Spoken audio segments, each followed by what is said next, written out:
What's up guys, in this video I actually have a really fun build for you. It involves all around using Amara's Phaseslam. I know, right? That's crazy. Build that utilizes Phaseslam throughout the whole game, not just for specific annoyance. But this build is actually very good. It can go through the takedown and any other Mayhem 4 activity that you need to get through. It's very good for mobbing and bossing, and I hope you guys enjoy it. Now before we get into the video, really quick, I just want to say thank you so much for 700 subscribers. We're still pushing to 1,000. We're getting there closer every day, and I cannot thank you guys enough. With that being said, YouTube tells me that most people that watch me actually aren't subscribed. So if you enjoy this video in any way, be sure to subscribe. It really helps the channel out. Now, if you'd like to download this build, it's actually located in my Discord channel. So the link for that will be in the description. It's going to be located under the builds tab, and you can download it from there. All right, with that being said, I hope you guys enjoy, and let's get right into this build. All right, so the first weapon we're going to be using is the Unforgiven. This pistol right here is going to let you one-shot everything in the game for the most part when it comes to mobbing. Some tanky enemies will take 2 or 3, but for the most part, you can expect one-shots. Now, most people use the Unforgiven for crit swapping, but we are not. We are only going to use it for its damage. You have to be very accurate, but if you are, the damage you get is actually insane. Now, I'm about to give you one of the craziest tips that you've probably heard in any build, but the camo on this gun actually matters. I use the Black Dragon camo, but the reason it matters is because you can get the middle sight to be a different color. So as you see, I have black back here and then red. So if you look right here really quick, it is much easier to see targets if they're in front of that red sight. Originally, it's all brown and blackish, and if somebody's in front of it, it's hard to see. But if you have this on, it makes it really easy to see when somebody's head is behind the red sight. It might not help you guys out, but it does help me out. If you're struggling hitting crits, definitely give it a shot. And finally, this does have a Phaseslam anoint on it, and that is going to be the theme for most of this build. Next, I have a Gatling gun with the Phaseslam anoint. This is also going to be very good for ad clear. This is going to be for certain enemies that don't have huge crit spots. The way this gun works, as it is called the Gatling gun,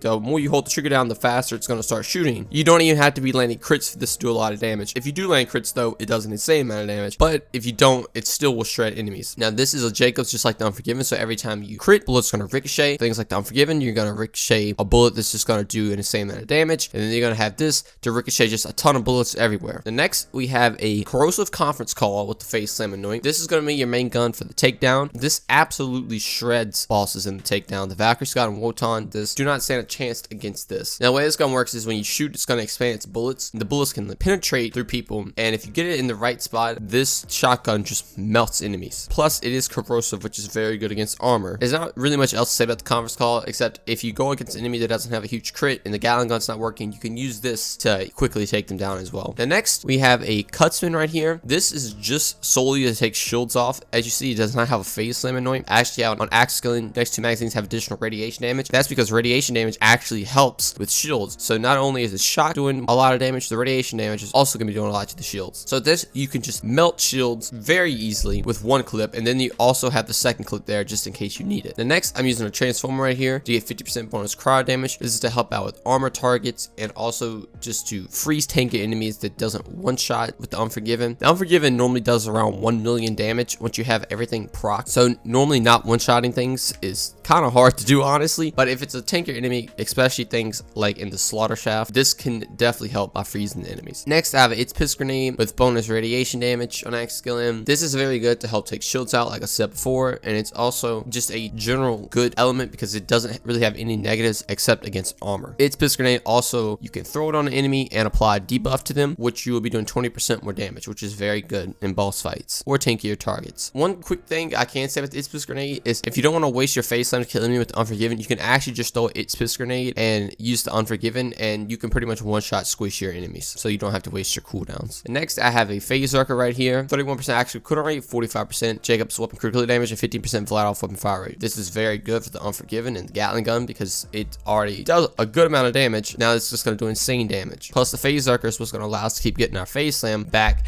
in pretty much like 6 seconds. Cooldown rate is a huge thing for this build. Then finally, on my gear, I have a Snowdrift auto IO artifact to get bonus slide speed, and I restore 18% of your max health after killing an enemy. This is also giving me 40% magazine size, 20% actual cooldown rate, and 27% ignite chain. As you see, more actual cooldown rate, which is always nice for this build. And another thing with this build, you're going to be super tanky. But on top of that, the Snowdrift is going to allow you to tank other things. So in your fights, always make sure to keep sliding, keep spamming your slide to be able to dodge a lot of things, especially things like the Wotan fight, where things can just shoot missiles at you. If you see the missile indicators pop up, just keep sliding around so the rockets can't hit you. I feel like the Snowdrift is actually a huge part of survivability that doesn't get mentioned a lot. So remember, always be sure to slide. It helps out so much. It's not only for just getting around areas fast. Now that is the main gear you're going to be using for this build. For the most part, if you don't take any of this off, you'll be able to do just fine. But in certain boss fights, I'm going to include some other gear for you in this build, and that gear is going to be a loadout with the Phaseslam anoint. This is stupid good for killing Grave Ward, as you can imagine, and pretty much any boss that has huge crits. Then I have a execute right here. This gun basically, once the magazine is empty and reload, it's going to apply a 50% debuff to whatever enemy it hits. So this is very good for boss fights, just to apply another 50% debuff to melt them even faster. Next, I have 4 extra shields and 4 extra grenades. Each one has their respective access skill and element on it. So if in any fight, if something's resisted or something, you need to do more damage, I have all the elements in both grenades and shields right here. Then next, I have an elemental projector auto idle right here, where I get 90% bonus elemental damage with whatever element is applied to me, and I restore 80% of my max health after killing an enemy. This also gets 40% magazine size, 16% cryo damage, and 8% movement speed. Then I have a sellout right here to self-proc the auto idle. Now, get into the skills, I'm going to quickly just scroll through so you can see the skill tree if you just want to copy it down and not have a super in-depth detail about everything. This is for you. But now getting in depth with the skills, when we start in the mystical assault tree, I have 1 point do harm, 1 point violent tapestry, solely just to get down to the next skill tier, but this is also going to help keep your rush stacks up. Then next, I have 3 points of fast hands, give 19% more reload speed, 36% more weapon swap speed, and 36% more mode switch speed. The reload speed right here is very good, and the weapon swap speed is also very good. The mode switch speed is kind of whatever, because we're not really using guns that have different modes. Next, I have 5 points in alacrity, so I get 2% more reload speed per rush stack, 2.9% after I pop my action skill. This paired with fast hands is going to let you reload your gun super quick so you can stay in the fight. Now, things like the Unforgiven with its unique reload, it's actually really cool to see how fast it can reload. Next, I have 3 points to transcend to get 38% more accuracy, 27% more critical hit damage after I pop my active skill. This is very good. This is just giving us more critical hit damage and more accuracy to one-shot targets. Then I have 5 points of restless right here to get 25% more active skill cooldown rate. As I said before, cooldown rate is a huge thing, and we need as much as we can get. Then I have 1 point to sit in it right here to buff all our active skill augments. For the main part, we're going to be using soul sap to get 20% more life steal. Next, I have 3 points in lay bare, so any enemy we hit applies a 25% debuff to them, and we can melt target faster. Since we're using Phaseslam, we're going to be hitting a bunch of enemies, so everything's going to have a 25% debuff. Next, I have 3 points of wrath to get 20% more gun damage, and then 20% even more after I pop my action skill. This is really good. It pairs well with the Phaseslam anoint, because it's just giving us even more damage. Then finally, I have 1 point in avatar, so I can pop my Phaseslam twice before it ends, and I get 10% bonus rush stacks, which is going to help with our cooldown rate because our phase zerker. As I said, with all the cooldown rates applied, you normally get your Phaseslam every 6 seconds. So the next skill tree we're going to is Brawl, but it might shock some people while I don't have any skills and festive elements. But I'm using Brawl specifically because this is more of a shotgun build with the Unforgiven. You're going to be Phaseslam enemies getting right in their face, doing a lot of damage, and staying alive a long time. Festive elements,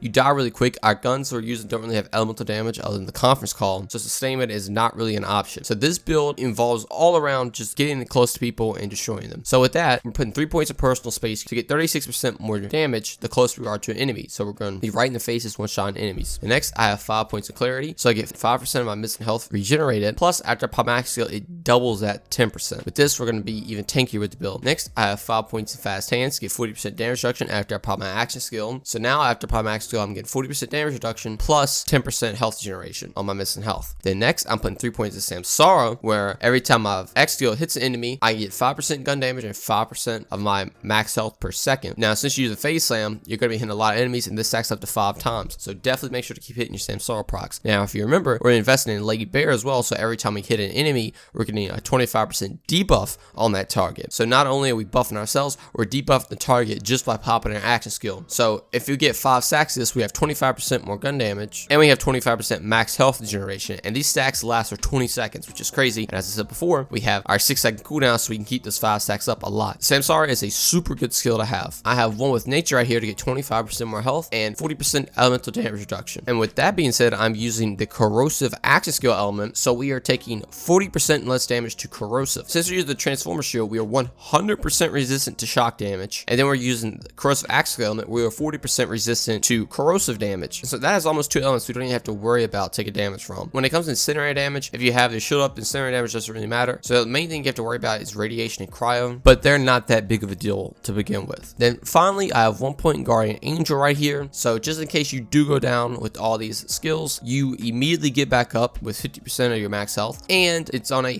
2-minute cooldown. So you could just play around this and you can always live. It's just a self-res and it is super nice. Generally going over this build, I want to emphasize just how tanky you can be. So we go into a fight and there's a big group in it, so we pop our Phaseslam. That's going to buff our anoints, but if we hit all the targets, we're going to get 5 seconds Samsara. All those enemies are going to have a 25% debuff applied to them, and with our 5 seconds Samsara, we're getting 25% more gun damage and 25% of our max health regenerated per second. So with those two alone, you're already getting a lot of damage, but now with that 25% of your max health regeneration, that's getting paired with Helping Hands, which is giving us 40% damage reduction, and Clarity, which is giving us 10% of our missing health regenerated. You get an insane amount of health regeneration just by popping your axe skill, and an insane amount of damage. With this tankiness, this is going to allow you to get up close to the enemies, and personal space is going to proc, and you're going to do a lot of damage up close. And since we're using the Phase Zerker, every time I pop an action skill, we're getting multiple buffs that is going to receive even more damage and more cooldown rate, and it's also buffing things like Alacrity, so we can have a lot of stacks to reload super fast. And then on top of our Restless, our Artifact, our class mod, every cooldown rate thing we have, we're getting our Phaseslam back in 6 seconds. So since we're getting it back in 6 seconds, we can constantly have our Samsara proc, we can constantly have our Helping Hands proc, and we can constantly have Alacrity's reload speed, and it's just insane amount buffs we're getting just by using Phaseslam. Now, if you want to make the argument of going in Fist Developments and using things like Infusion, I could definitely see that as an argument, but I personally like having this tankiness to where you just don't really die. The amount of damage you can take is actually insane. You're getting 40% of that damage taken reduced, plus the damage that you're taking is just immediately getting healed with all the health regeneration perks. And on top of that, the auto idol is also restoring 18% of your health every time you kill an enemy, and you're one-shotting enemies, so you're always getting healed. Everything in this build synergizes so well, it makes Mayhem 4 a breeze, and it's such a different build compared to like Ties That Bind and Stillness of Mind and doing lots of different things. This is utilizing Phaseslam plus the corrosive action skill element. I don't think I have seen that in too many builds, which is just crazy. And just to see how effective it is